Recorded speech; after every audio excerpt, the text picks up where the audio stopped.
सुप्रभात बच्चों, आज हम आपकी पाठ्य पुस्तक हिंदी के पाठ 15 का अध्ययन करेंगे जिसका शीर्षक है क्रिया। तो चलिए पाठ को पढ़ते हैं, जानते हैं क्रिया के विषय में। क्रिया क्या होती है, किस प्रकार से हम भाषा के अंतर्गत क्रिया शब्दों का प्रयोग करते हैं। पाठ को शुरू करते हैं। पाठ 15 क्रिया। देखिए, पढ़िए और समझिए। मनु सितार बजा रहा है, गाय घास चर रही है, ठंडी हवा चल रही है। उपयुक्त वाक्यों में आए रंगीन शब्दों बजा रहा है, चल रही है तथा चल रही है से किसी क्रिया या कार्य के होने या करने का बोध हो रहा है, अतः ये सभी शब्द क्रिया हैं। तो बच्चों, हमने 3 वाक्य पढ़े थे जिसमें रंगीन छपे हुए शब्द थे। बजा रहा है, चल रही है और चल रही है। जिन शब्दों से हमें क्या पता चल रहा है कि कोई काम या तो किया जा रहा है या फिर हो रहा है, क्रिया के होने का बोध हो रहा है, काम के होने का बोध हो रहा है, तो ये सारे शब्द ही क्या कहलाएंगे, क्रिया कहे जाएंगे। परिभाषा है क्रिया की, जिन शब्दों से किसी कार्य के करने या होने का बोध होता है उन्हें क्रिया कहते हैं। ऐसे शब्दों को क्रिया कहते हैं जो कि किसी काम के करने या होने के बारे में हमें बताते हैं। अब आती है अगली चीज जो क्रिया के अंतर्गत महत्वपूर्ण है, वो है धातु। क्रिया के मूल रूप को धातु कहते हैं। धातु में ना प्रत्यय जोड़ने पर क्रिया का सामान्य रूप बन जाता है, जैसे पढ़ जमा ना पढ़ना, उठ जमा ना उठना, सो जमा ना सोना आदि। तो जो क्रिया जब अपने मूल रूप में होती है ना, तो उस धातु कहा जाता है, जैसे पढ़ लिख चल फिर आदि। लेकिन अगर हम इसका सामान्य रूप बनाते हैं जो कि हमारा प्रयोग में आता है, तो हमें इसमें ना जोड़ना पड़ता है, ना प्रत्यय जोड़ना पड़ता है। जैसे पढ़ में हमने जोड़ दिया ना पढ़ना, उठ में जोड़ दिया ना उठना। ऐसे क्रिया के विविध रूप भी धातु से ही बनते हैं। जो अलग अलग प्रकार की क्रिया बनाते हैं वो हम धातु से ही बनाते हैं। जैसे लिख धातु है हमारी, से हमने लिखा, लिखो, लिखूंगा, लिखिए आदि क्रियाएं बनी हैं। तो जो धातु है वही अलग अलग प्रकार की क्रियाओं के जो रूप बनाने के काम में आती है। अब आते हैं क्रिया के भेद। क्रिया कितने प्रकार की होती है। क्रिया को 2 आधारों पर वर्गीकृत किया गया है। 2 आधारों पर इसका वर्गीकरण है। पहला है कर्म के आधार पर और दूसरा है प्रयोग या संरचना के आधार पर। ठीक है, पहला आधार पढ़ते हैं कर्म के आधार पर। कर्म के आधार पर क्रिया के 2 भेद होते हैं। 2 प्रकार की क्रिया है कर्म के आधार पर। पहली है सकर्मक क्रिया और दूसरी है अकर्मक क्रिया। सकर्मक क्रिया क्या होती है जानते हैं। सकर्मक क्रिया, जिस क्रिया में कर्म होता है उसे सकर्मक क्रिया कहते हैं। इसमें क्रिया का फल परिणाम कर्म पर पड़ता है। जैसे मतलब जो सकर्मक क्रिया होगी ना, नाम से स्पष्ट है, कर्म सहित क्रिया, सकर्मक कर्म सहित क्रिया। तो इसमें कर्म दिया होता है और जो क्रिया होती है ना, उसका प्रभाव, उसका जो फल है वो उस कर्म के ऊपर पड़ता है। ठीक है, जैसे उदाहरण है, दीक्षा कहानी लिखती है, शिवानी गाना गाती है। उपयुक्त वाक्यों में प्रयुक्त रंगीन शब्द कहानी व गाना क्या है, कर्म है। जिन पर क्रिया लिखती है वह गाती का फल पड़ रहा है। कि लिखने का प्रभाव किस पर पड़ रहा है, कहानी, क्योंकि कहानी लिखी जा रही है, और गाने का प्रभाव गाना पर पड़ रहा है। तो ये दोनों कर्म है, अतः ये सकर्मक क्रियाएं हैं। सकर्मक क्रियाएं 2 प्रकार की होती है। इसके भी 2 प्रकार हैं बच्चों। पहली है एक कर्मक सकर्मक क्रिया और दूसरी है द्विकर्मक सकर्मक क्रिया। एक कर्मक क्रिया, जिन क्रियाओं में केवल एक ही कर्म होता है वे एक कर्मक क्रिया कहलाती है। केवल एक कर्म दिया हो, पंकज जलेबी खाता है, बढ़ई मेज बना रहा है। तो दोनों में जलेबी और मेज आया है दोनों वाक्यों में, तो दोनों में एक एक कर्म है, इसलिए ये एक कर्मक क्रियाएं हैं। अब है द्विकर्मक क्रिया, जिन क्रियाओं में 2 कर्म होते हैं वे द्विकर्मक क्रियाएं कहलाती है। 2 कर्म दिए होते हैं। जैसे उमंग नेहा को पुस्तक देता है, दादाजी ने क्षितिज को फल दिए। तो यहाँ पर 2 कर्म है, पुस्तक, नेहा और पुस्तक, और क्षितिज पे फल। तो ये द्विकर्मक क्रिया के हमारे उदाहरण हैं। अब आती है अकर्मक क्रिया। जिस क्रिया में कर्म नहीं होता उसे अकर्मक क्रिया कहते हैं। अकर्मक यानी कि कर्म के बिना क्रिया, कर्म रहित क्रिया। इसमें क्रिया का फल परिणाम कर्ता पर पड़ता है। जो क्रिया होगी उसका जो फल है उसमें तो कर्म पर पड़ रहा है, लेकिन इसमें कर्ता के ऊपर पड़ता है। जैसे श्वेता हंसती है, स्वाति सोती है। उपयुक्त वाक्यों में प्रयुक्त रंगीन शब्द श्वेता व स्वाति करता है।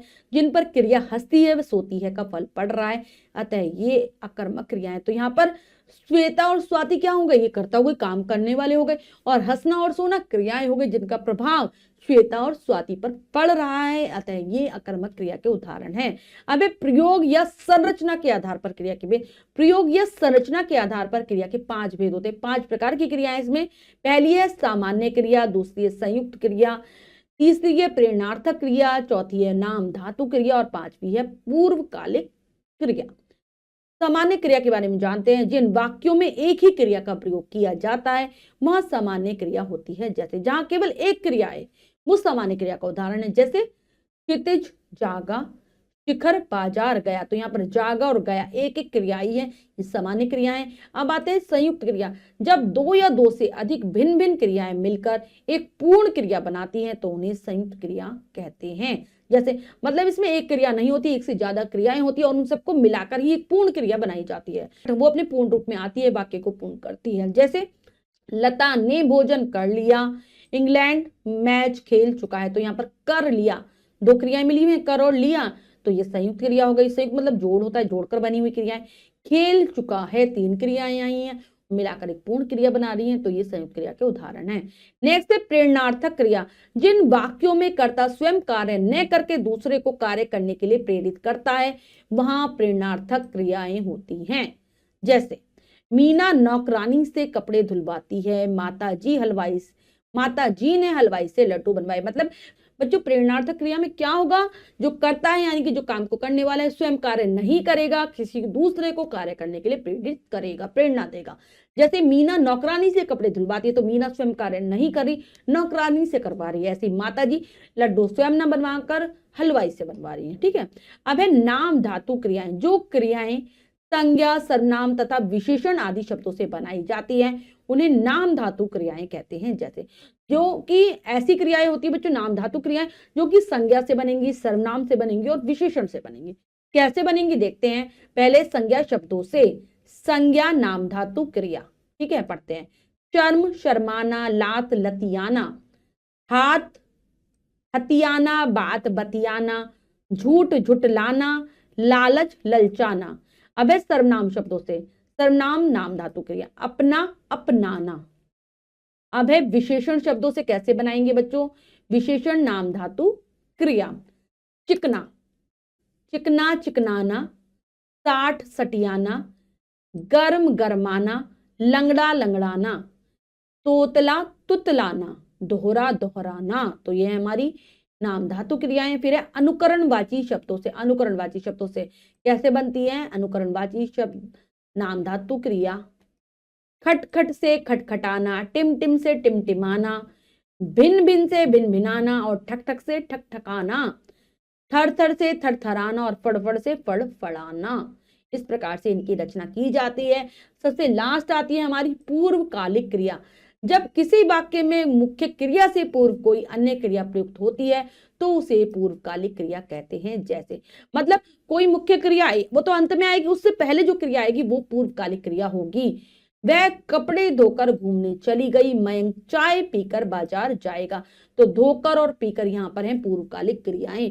पूर्वकालिक क्रियाओं में हमेशा कर लगा रहता है, ये ध्यान रखेंगे आप। अब हमने जो भी सीखा है दोहरा लेते हैं। हमने सीखा के अंतर्गत जिन शब्दों से किसी कार्य के होने या करने का बोध होता है उन्हें क्रिया कहते हैं। जो काम का करना होना बताते हैं वही क्रिया है। कर्म के आधार पर क्रिया के दो भेद होते हैं, सकर्मक और अकर्मक क्रिया। सकर्मक क्रियाएं दो प्रकार की होती है, एक कर्मक क्रिया तथा और द्विकर्मक क्रिया।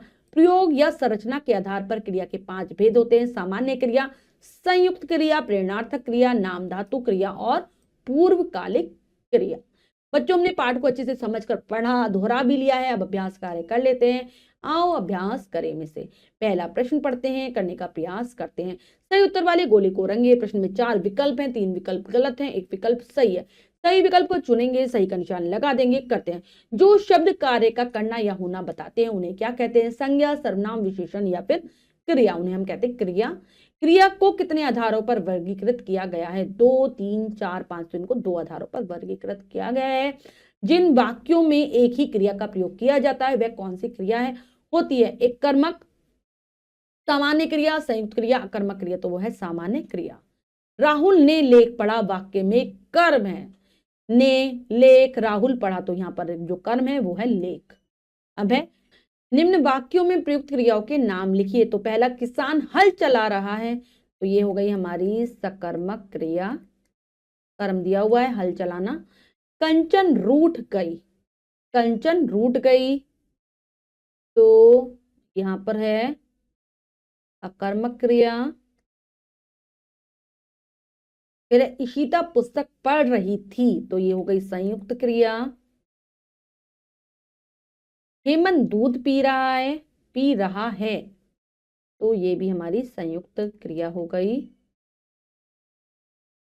फिर सविता बाजार गई, ये है हमारी सामान्य क्रिया है। और पुलिस ने चोर को पकड़ लिया, तो यहाँ ये हमारी है सकर्मक, ठीक है, सकर्मक क्रिया।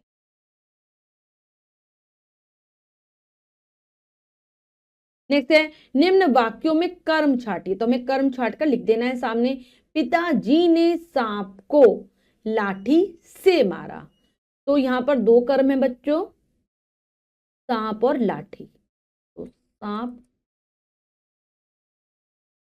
और दूसरा होगा हमारा लाठी, द्विकर्मक क्रिया का उदाहरण है।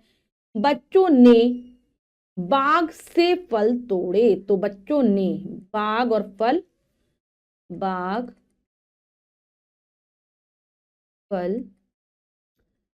धोबी कपड़े धोएगा, तो कपड़े। उमंग ने अपने मित्र को घड़ी दी, तो यहां पर मित्र घड़ी, ठीक है, ये दोनों मित्र और घड़ी। नेक्स्ट है लड़की चम्मच से खीर खा रही थी, तो चम्मच और खीर, चम्मच और खीर हमारे हो गए कर्म। नेक्स्ट है निम्न शब्दों से नाम धातु क्रियाएं बनाइए, तो बनाते हैं बच्चों। शर्म से क्या बनेगा, शर्माना। बात से बतियाना। लालच से ललचाना। अपना से अपनाना। गर्म से गरमाना। और दोहरा से गरमाना हो गया यहाँ पे, और ये है दोहरा से दोहराना,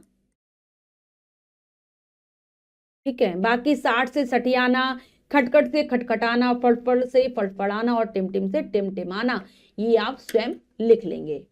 बच्चों हमने बहुत अच्छे से समझकर पाठ को पूर्ण किया है। इसके बाद जो भी कार्य है वो आपको स्वयं करना है सुंदर अक्षरों में अपनी अभ्यास पुस्तिका में। बच्चों आज हमने पाठ के माध्यम से क्रिया के विषय में जाना। क्रिया हम उन शब्दों को कहते हैं जिनके द्वारा हमें किसी काम के करने या होने का पता चलता है। आशा करती हूँ पाठ बहुत अच्छे से आपको समझ आ गया होगा। पाठ को फिर से जरूर पढ़ेंगे। मिलते हैं अगली कक्षा में नए पाठ के साथ। तब तक के लिए स्वस्थ रहिए, प्रसन्न रहिए। धन्यवाद।